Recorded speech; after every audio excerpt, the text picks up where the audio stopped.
7월 19일 성령 강림 후 제7주 주일을 위한 말씀 나눔을 시작하겠습니다. 오늘은 사도행전 8장 4절부터 25절 말씀을 가지고 마술사 시몬에게 배울 점이라는 제목으로 말씀을 나누겠습니다. 2020년 표어는 새로운 경험, 행동 강령은 더 나은 본향을 향해 가는 나그네입니다. 2020년 기도문을 따라해 주시기 바랍니다. 우리를 새롭게 하시는 하나님을 찬양합니다. 우리가 경험하는 모든 일들이 주님의 계획과 섭리 안에 있음을 고백합니다.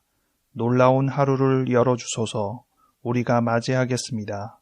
예수 이름으로 아멘. 사도행전 8장 4절부터 25절 읽어드리겠습니다. 그 흩어진 사람들이 두루 다니며 복음의 말씀을 전할세 빌립이 사마리아 성에 내려가 그리스도를 백성에게 전파하니 무리가 빌립의 말도 듣고 행하는 표적도 보고 한 마음으로 그가 하는 말을 따르더라.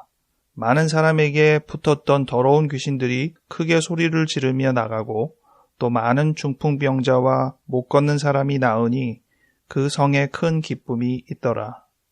그 성에 시몬이라 하는 사람이 전부터 있어 마술을 행하여 사마리아 백성을 놀라게 하며 자칭 큰 자라하니 낮은 사람부터 높은 사람까지 다 따르며 이르되 이 사람은 크다 일컫는 하나님의 능력이라 하였더라. 오랫동안 그 마술에 놀랐으므로 그들이 따르더니 빌립이 하나님 나라와 및 예수 그리스도의 이름에 관하여 전도함을 그들이 믿고 남녀가 다 세례를 받으니 시몬도 믿고 세례를 받은 후에 전심으로 빌립을 따라다니며 그 나타나는 표적과 큰 능력을 보고 놀라니라.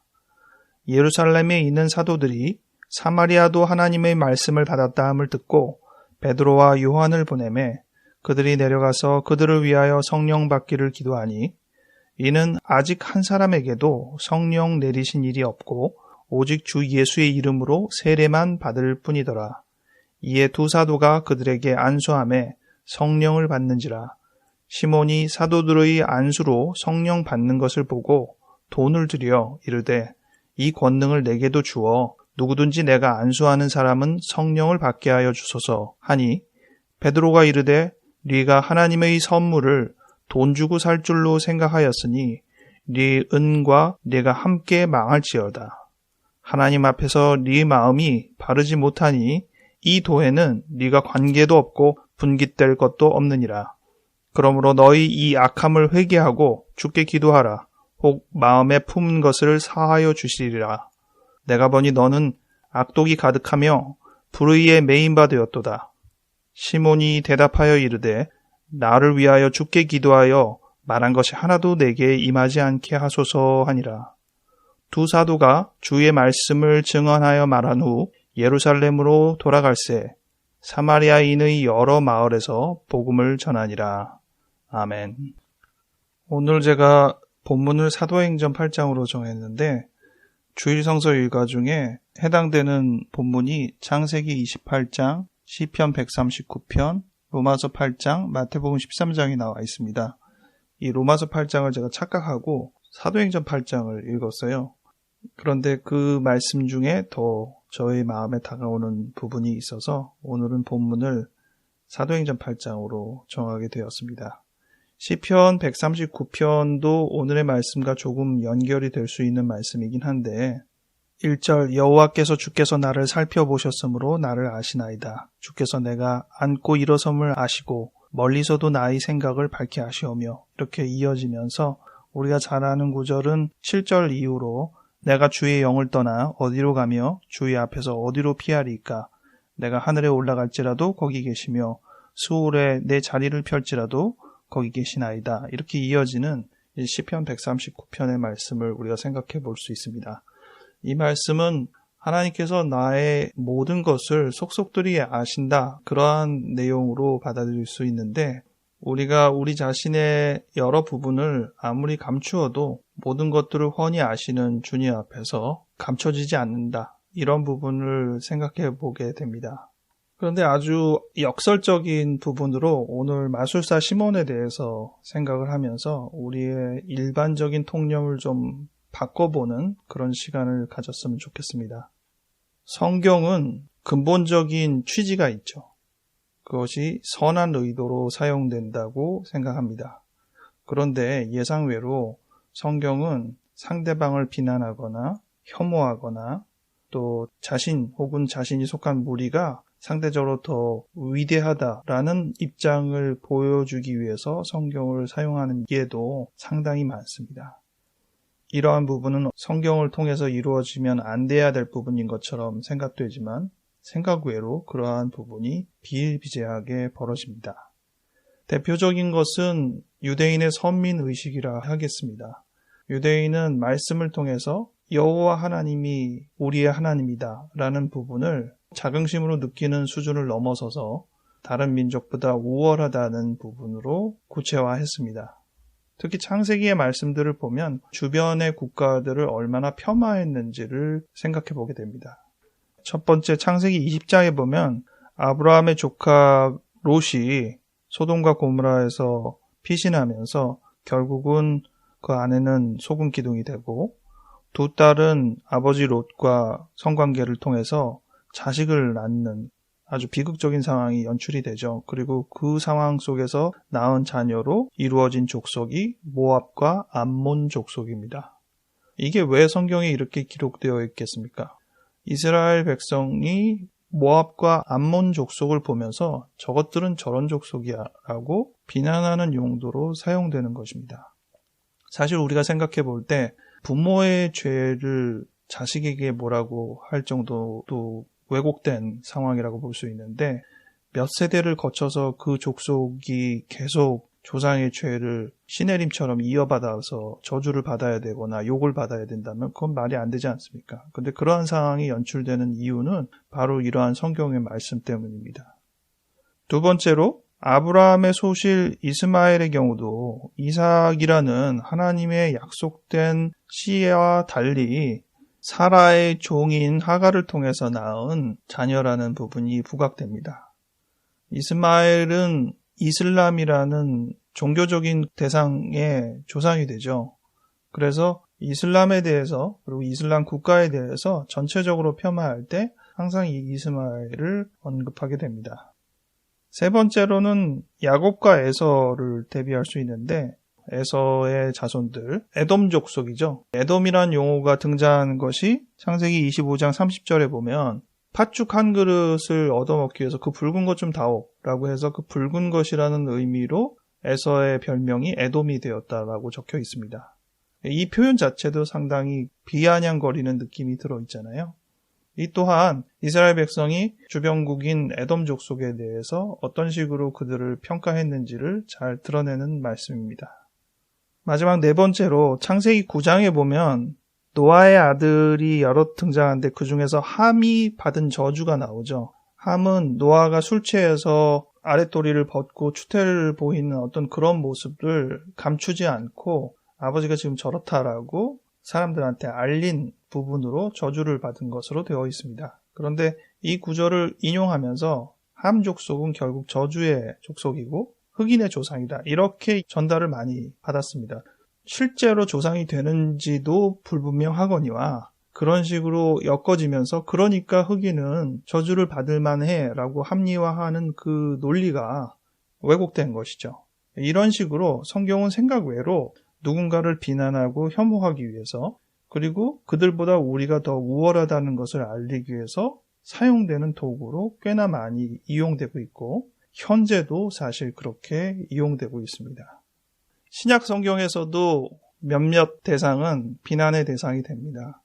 사도행전 말씀에도 보면 아나니아와 삽비라가 그들의 재산을 숨기고 전 재산을 드렸다고 거짓말함으로 저주를 받아 그 자리에서 즉사한 예를 우리가 잘 알고 있습니다. 이러한 대상은 항상 비난의 대상으로 회자될 수 있는 대상인데 그러한 식으로 쉽게 또 회자될 수 있는 대상 중에 하나가 오늘 성경 말씀인 마술사 시몬입니다. 베드로가 그를 굉장히 비난했어요. 그래서 요 내용만 가지면 하나님을 따르지 않고 하나님의 능력을 돈으로 사려는 못된 사람 이런 식으로 회자되고 마술사 시몬을 좋은 예로 등장시킬 가능성은 없어 보입니다. 근데 그게 과연 옳을까? 그런 식으로 얘기하는 것이 과연 타당한가? 이런 의문을 좀 가져보고요. 또 최근에 몇 가지 사회적인 상황과 맞물려 볼 때 참 이 마술사 시몬은 오히려 배울 점이 있구나라는 점을 생각하게 돼서 오늘 여러분한테 역설적으로 제목을 마술사 시몬에게 배울 점이라고 제목을 달면서 한번 생각해보자, 이렇게 출발을 한 것입니다. 그럼 어떤 점을 배울 만한가? 셋으로 나눠서 좀 얘기를 해보려고 하는데요. 첫 번째는 마술사로서 시몬에게서 배울 점을 생각해 보겠습니다. 사마리아라는 지역은 혼혈 민족이 살던 지역이죠. 그래서 같은 이스라엘 전체 맥락 안에서도 천대시했던 그런 지역입니다. 전해 내려오는 편견으로 억울하게 생활했던 사람 중에 하나죠. 그가 마술을 통해서 사마리아 백성을 놀라게 하고, 그리고 자기 스스로를 큰 자라고 얘기를 했고, 또 많은 사람이 그를 따랐어요. 크다 일컫는 하나님의 능력이다, 이러한 칭송까지 받았습니다. 이 점만 두고 볼 때는 비난을 하기 앞서 상당한 능력자라는 것을 알 수 있습니다. 마술은 속임수다라고 생각할 수도 있지만 지금 우리도 마술사 많이 알잖아요. 독특한 능력을 갖고 있는 거거든요. 그냥 기술이라고 해도 되겠습니다. 테크닉이라고 해도 좋고, 그것도 실력 차이가 있기 때문에 시몬은 상당한 실력이 있는 사람이다, 재간이 있는 사람이다 라고 볼 수 있고, 그리고 많은 사람이 따랐다는 것은 그런 정도의 재간만으로 해결되지는 않습니다. 그렇기 때문에 그는 친화력이 있는 사람이다. 요즘식으로 말하면 인싸죠. 사람들에게 호감을 많이 얻는 사람이라는 점을 알 수 있습니다. 이러한 부분은 우리가 시몬을 무조건 부정적으로 생각하기에 앞서 조금 더 긍정적으로, 중립적으로 생각해 보아야 할 부분입니다. 우리 대부분이 능력을 잘 갖고 싶어 하잖아요. 좋은 직업을 갖고 싶어 하고, 똑똑하고 싶어 하고, 많은 사람들과 잘 어울리고 싶어 하고, 그런 부분들을 갖고 있는 사람입니다. 그러니 본받아야 할 대상인 셈이죠. 두 번째, 빌립의 추종자로서 마술사 시몬을 생각해 보아야 하겠습니다. 그는 그 정도의 능력이 있던 사람인데 그 지역에 빌립이 복음을 전하기 시작했습니다. 4절부터 보니까 그 지역에서 표적을 행하고 귀신도 쫓아내고 중풍병자 못 걷는 사람도 낫게 하고, 그래서 그 성에 큰 기쁨이 생겼다고 했습니다. 그때 빌립이 세례를 줬어요. 12절에 보니까 그들이 믿고 남녀가 다 세례를 받으니, 13절에 시몬도 믿고 세례를 받았다라고 했거든요. 그러니까 시몬도 빌립의 그 행동을 보고 동조했습니다. 그리고 빌립이 하는 그 세례를 따라서 받았어요. 게다가 그 뒤에 전심으로 빌립을 따라다니며 그 나타나는 표적과 능력을 보고 놀랐다라고 했습니다.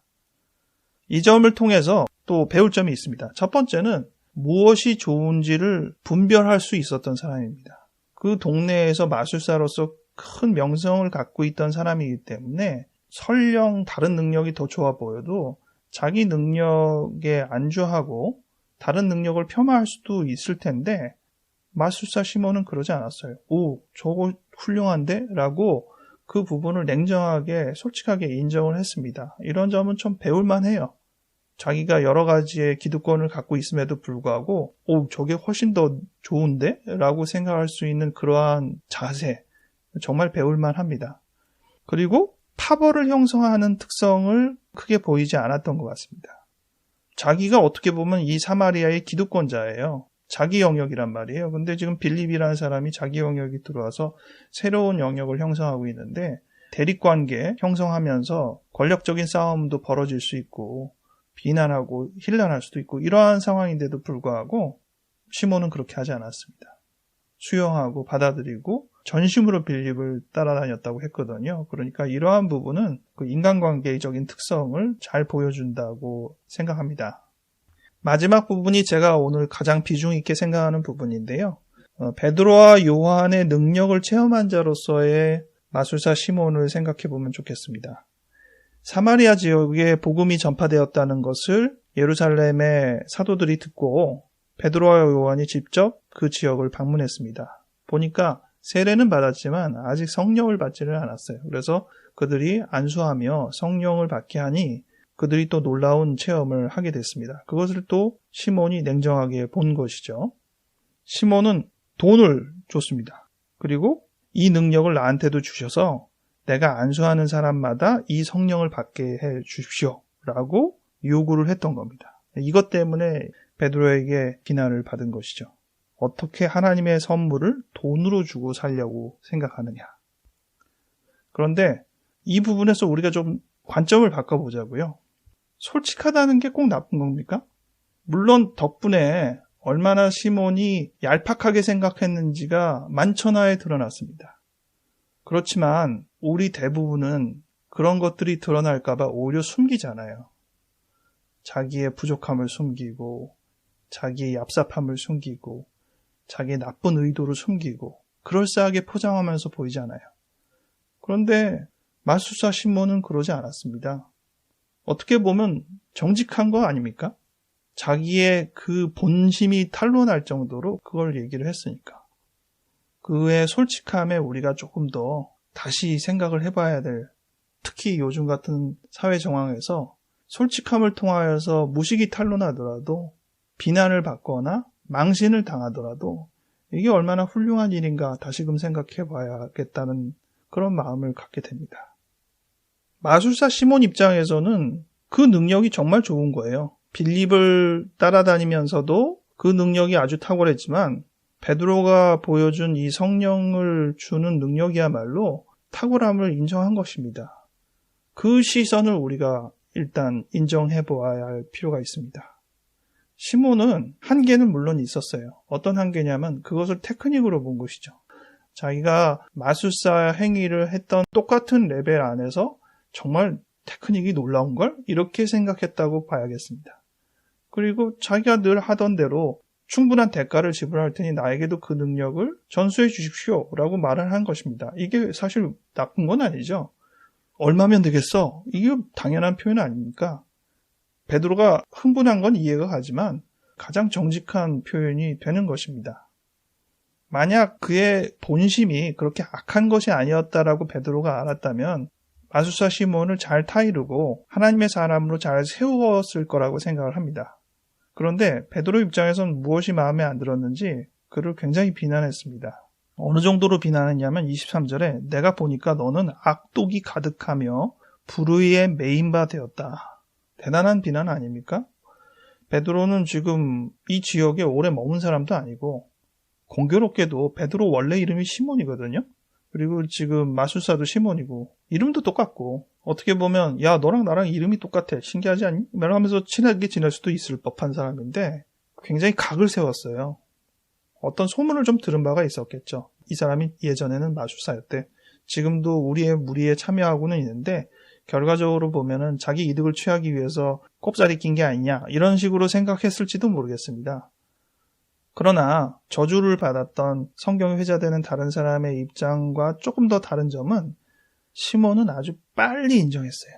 그렇게 비난을 받으면서 돈 주고 사는 문제가 아니라고 얘기했을 때 사실 그게 자기의 자존심을 건드리려면 빌립 상황에서는 자기가 수긍을 했지만 내가 베드로는 못 받아들이겠다 하면서 대립각을 형성할 수도 있을 법한 상황이 되고 자존심을 전혀 인정해주지 않았던 그러한 배경인데도 불구하고 그는 하나님을 두려워했습니다.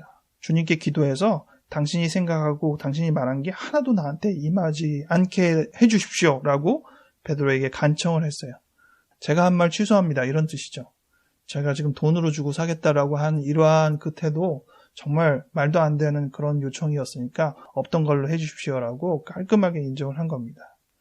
이러한 태도, 이것도 참 우리가 본받아야 할 점입니다. 자존심이 상하고 기분도 나쁘고 나를 왜 그런 식으로밖에 안 받아들이나 이렇게 할 수도 있고 하지만 깔끔하게 내가 잘못했습니다. 제가 무리한 요구를 했습니다. 제가 생각이 짧았습니다. 라고 인정하는 이 태도, 이런 태도가 어떤 사람 보기에는 좀 기분이 나쁠 것 같아요. 금방 이랬다 쉽게 바꾸는 줏대 없는 사람처럼 보여서 저 사람의 중심을 모르겠어 이렇게 비난받기도 쉬울 수 있는 대상일지 모르겠습니다. 하지만 참 솔직한 사람이다. 자기의 부족조차도 거리낌 없이 드러내고 그것이 부족하고 고쳐야 될 문제라고 파악이 되면 금방 수긍하고 인정하고 우리가 우리의 문제를 직시하고 수정할 때에는 이러한 태도가 오히려 더 낫겠다. 요즘 문화 속에서 살아가는 사람 중에 이 심약한 사람들은 오히려 마음이 약해서 누가 조금이라도 뭐라 그러면 금방 그것 때문에 상처를 받고 말문을 닫고 그 상대와의 거리를 유지하고 교류하지 않고 이렇게 되는 경우가 많거든요. 그런 거에 비하자면 차라리 이 마술사 시몬의 태도가 정신건강적으로도 좋다. 여러분들도 한번 생각해 보세요. 다른 사람들이 나에게 대해서 뭐라고 얘기했을 때 어떻게 반응하나? 그리고 나는 나의 어떤 진심을 어떤 식으로 드러내려고 하나? 차라리 솔직하게 드러내서 나의 문제가 파악될 수 있도록 그렇게 정직할 수 있나? 이러한 질문을 해보자면 우리가 성경에서 나오는 인물에서 무조건 이 사람 참 안 좋은 사람 이렇게 비난할 것만은 아니다. 구약 성경의 내용까지 오는 몇 가지 부분을 생각해 봤는데 이 성경을 생각 외로 비난의 용도로 또 자기 우월의 용도로 사용하는 오류를 우리가 범하지 않도록 조심하자. 이런 생각을 해보시면 좋겠습니다. 기도하겠습니다. 하나님 아버지, 오늘은 마술사 시몬에 대해서 생각해 보았습니다. 그는 어렵고 힘든 사마리아 지역에서 마술이라는 도구를 통해서 다른 사람의 환심을 얻었던 사람입니다. 그가 빌립이 전하는 예수 그리스도에 대한 도를 접한 상황에서 세례를 받고 기꺼이 빌립의 제자로 활동했던 것을 보았습니다. 비록 성령을 주는 그 행위를 돈으로 사고자 했던 얄팍한 심성을 드러내긴 했지만 그는 그만큼이나 솔직하고 자기의 문제를 충분히 드러내었던 사람이라는 생각이 듭니다. 하나님, 우리가 그것을 본받을 수 있게 도와주시옵소서. 우리가 부족하더라도 우리를 드러낼 수 있도록 우리에게 용기를 주시옵소서. 설령 그것을 누가 비난하고 그것 때문에 우리를 저주에 가까운 표현을 하였다고 하더라도 우리가 그것을 듣고 잘못을 뉘우칠 수 있는 사람이 되게 하여 주시옵소서. 그리하여 우리가 주님을 따르고 가는데 어떠한 걸림이 있지 않도록 도와주시옵소서. 우리를 상처 입히는 것은 인간이 아니고 말이 아니고 오직 우리가 두려워하는 하나님일 뿐임을 인정하게 도와주시옵소서. 감사드렸고 예수 이름으로 아멘.